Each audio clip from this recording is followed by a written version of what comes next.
Hi, I'm Malcom. I was born in South Africa, Johannesburg. Moved to Atlanta in 2007. Currently here, still in Atlanta. Moved here with my family 2007. My mom, Hope, my brother, Andy, my sister, Shama, and my grandma, who's 85, Kay. The reason why we left South Africa was because my mom was married to a Hutu who's from Rwanda. And in Rwanda, there was a genocide going on between two tribes, the Hutus and the Tutsis.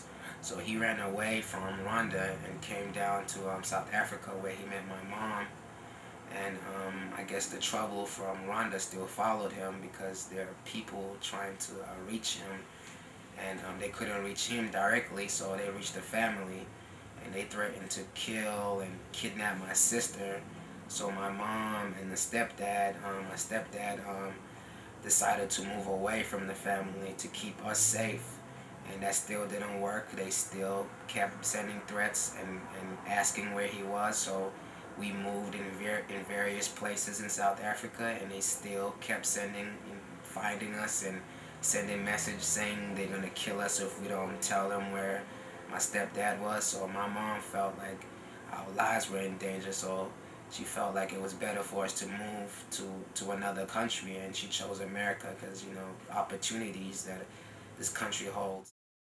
And as soon as we arrived, my mom was detained with my brother.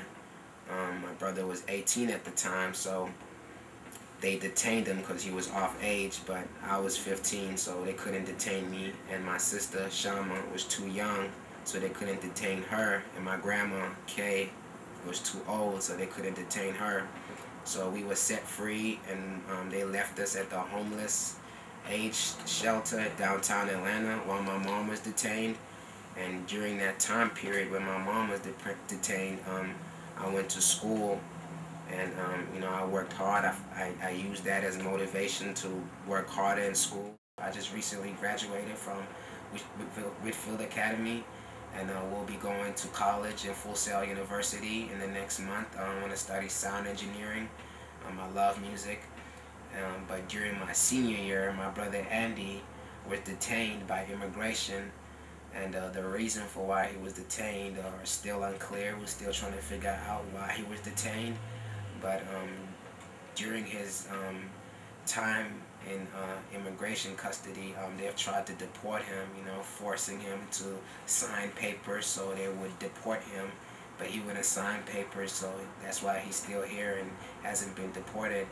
But we're praying for him, and it's a heartbreaking moment for the family.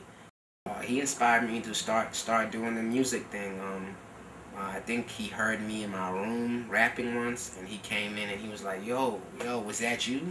I was like, yeah, that was me. Why? And he was like, that was pretty cool. You should do something.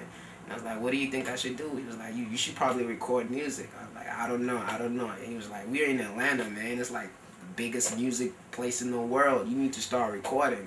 So, you know, I was like, whatever, you know, if you got anybody you know ready to record, I'm ready to record. So like the next week, he came through. He took me to a studio, and he was like, yo, I know this guy. He owns a studio. You can record there. And ever since then, I've just been recording. And, you know, it's all thanks to him. I never even knew I loved music so much. So that's probably one of the biggest things I remember about him. If Andy gets deported back to South Africa, I feel like his life is going to be in danger, because the people that were able to track us down there, because we moved various locations in South Africa, and they still were tracking us down. So I feel like if he goes back, they might be able to track him down, and, you know, his life is at risk. So we just praying and hoping that, you know, they release him. The reasons why he was detained are still unclear. We don't know why he was detained. He was going to school and he was working before he was detained.